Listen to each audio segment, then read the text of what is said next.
আজ মুঙ্গিয়াগামী থানায় একটা গোপন খবরের ভিত্তিতে অনুমান 10:30 11টার সময় একটি এই বোলেরো পিকআপ গাড়িকে ডিটেন করতে সমর্থ হয় এবং খবর ছিল ওই গাড়িতে কিছু কন্ট্রাব্যান্ড আইটেম ছিল।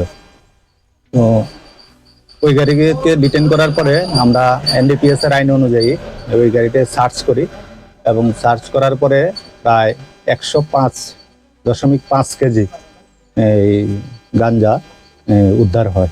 বাজার মূল্য কত? বাজার মূল্য প্রায় 30 লক্ষ টাকা হবে।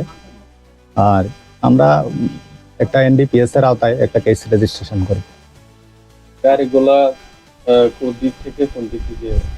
আগরতলাগামী থেকে এই আমবাসার দিকে যাচ্ছিল। আর গাড়ির ভিতরে কয়জন? ড্রাইভার ছিল, কিন্তু ড্রাইভার পলাতে সমর্থ হয়।